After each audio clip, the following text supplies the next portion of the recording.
स्वागत है आपका। नमस्ते भारत लगातार जारी है और आज पश्चिम बंगाल की 3 विधानसभा सीटों पर उपचुनाव हो रहे हैं। भवानीपुर, जंगीपुर और शमशेरगंज में वोट डाले जा रहे हैं। भवानीपुर सीट से ममता बनर्जी चुनाव लड़ रही हैं और ये ममता की परंपरागत सीट रही है, लेकिन पिछले चुनाव में उन्होंने नंदीग्राम से चुनाव लड़ा था, जहां बीजेपी के शुभेंदु अधिकारी से वो हार गई थी। आज भवानीपुर उपचुनाव को लेकर सुरक्षा के खास इंतजाम किए गए हैं। मतदान केंद्रों के 200 मीटर के दायरे में धारा 144 भी लागू की गई है।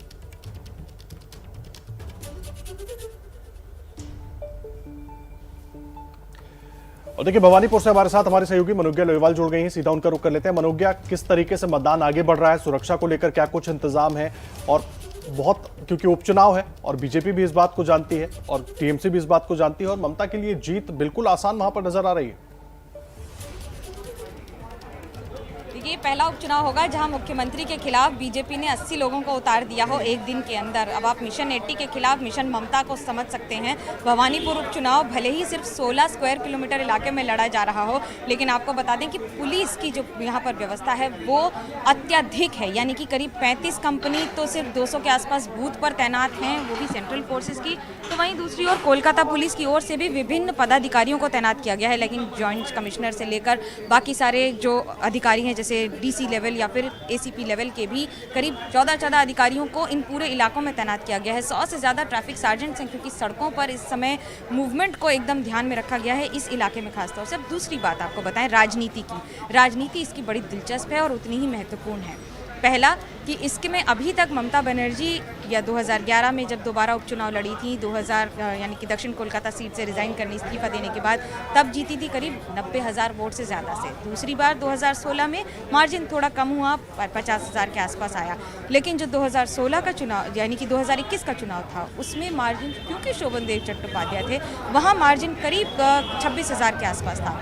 इस बार लड़ाई मार्जिन की भी है, इस बार लड़ाई जीत की भी है और इस बार लड़ाई अपना वर्चस्व स्थापित करने की है और दोबारा मुख्यमंत्री की शपथ लेकर बतौर विधायक जाने की है विधानसभा में। पार्टी में दोनों में से किसी ने कमी नहीं छोड़ी है। अगर मैं ये कहूँ कि बीजेपी ने अपनी पूरी ताकत झोंकी है, तो टीएमसी ने भी अपना पूरा मंत्री परिषद उतार दिया था। आज ही ये वही बूथ है जहाँ पर मुख्यमंत्री ममता बनर्जी शाम 4 बजे वोट करेंगी और पार्टी के राष्ट्रीय महासचिव अभिषेक बनर्जी थोड़ी देर में आकर अपने मतदान का उपयोग करेंगे।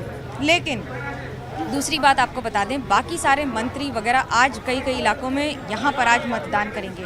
मतदान में इस सीट की खासियत रही है, पिछली बार करीब 60 से 70% के आसपास परसेंटेज रहा है वोटिंग का, जो कि बाकी बंगाल के एवरेज से थोड़ा सा कम रहता है, क्योंकि ज़िलों में हमेशा हाई वोटिंग होता है और उपचुनाव में वोटिंग और भी ज़्यादा इस पर असर करती है।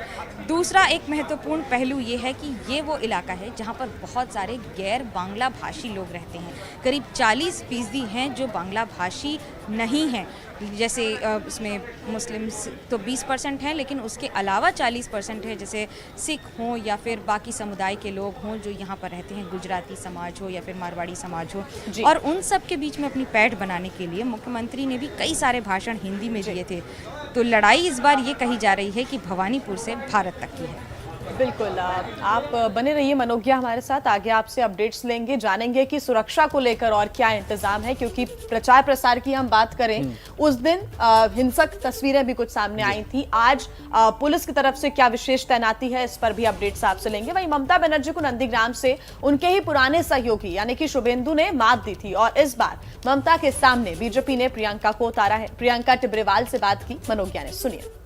भवानीपुर विधानसभा सीट पर आज उपचुनाव हैं और बीजेपी की उम्मीदवार प्रियंका टिब्रेवाल हमारे साथ हैं। प्रियंका, क्या महसूस कर रही हैं आज? देखिए, लोग अभी उतरेंगे, अभी सो के भी नहीं उठे हैं, उतरेंगे तो अच्छा ही होना चाहिए और अगर जेन्युइन वोटिंग होती है तो हमारे फेवर में ही जाएगी।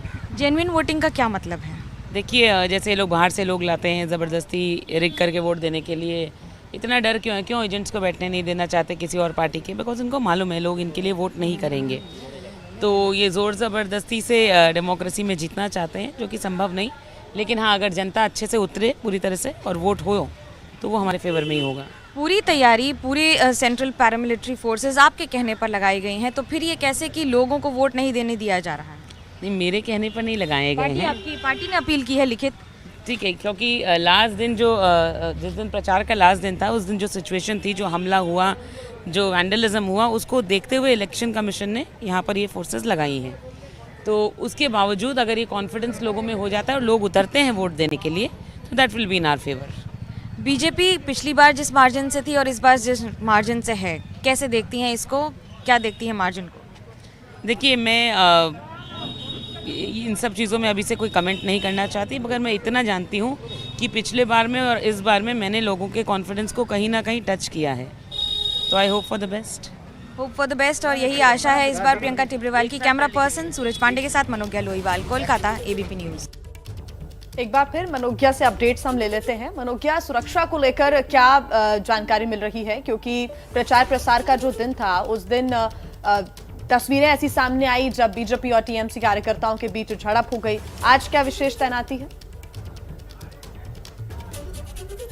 आज अभूतपूर्व तैनाती है। 35 तो सिर्फ सेंट्रल कंपनियां हैं यहाँ पर 200 से अधिक बूथ पर, लेकिन उससे ज़्यादा महत्वपूर्ण है कोलकाता पुलिस की तैनाती, क्योंकि ये जो रिपोर्ट मांगी थी चुनाव आयोग ने, उस पर सवाल उठाए थे कि जो सुरक्षा व्यवस्था थी उस समय चुनाव आयोग के तहत है। इस समय लॉ एंड ऑर्डर इस विधानसभा कॉन्स्टिट्यूंसी में चुनाव आयोग के तहत है, इसलिए सरकार की जिम्मेदारी नहीं है, लेकिन कोलकाता पुलिस की जिम्मेदारी होगी कि वो उसको बिल्कुल ठीक रखे। ये हर मतदान की प्रक्रिया में होता है, जैसे चुनाव आयोग उस इलाके को टेक ओवर करता है, उसकी जिम्मेदारी हो जाती है कानून व्यवस्था। लेकिन पिछली बार जो झड़प हुई सोमवार को, जिसमें दिलीप घोष के साथ हाथापाई भी हुई और उसके बाद कुछ गिरफ्तारियां भी हुई, करीब 8 से ज़्यादा, जिन्हें बाद में बेल दी गई। दोनों पार्टी के समर्थक थे उसमें। अब दिलचस्प होगा देखना आज जो सुरक्षा व्यवस्था है उसमें एक और जहां पर 100 से ज़्यादा ट्रैफिक सार्जेंट हैं कोलकाता के इस इलाके में, तो वहीं दूसरी ओर 5 जॉइंट कमिश्नर हैं, रैफ की टीम उतारी गई है, महिला पुलिस अतिरिक्त दी गई है, ध्यान में रखते हुए कि वोटरों को किसी तरह की समस्या ना हो।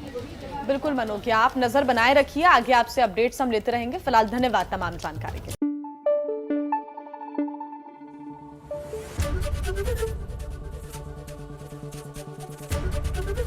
एबीपी न्यूज आपको रखे आगे।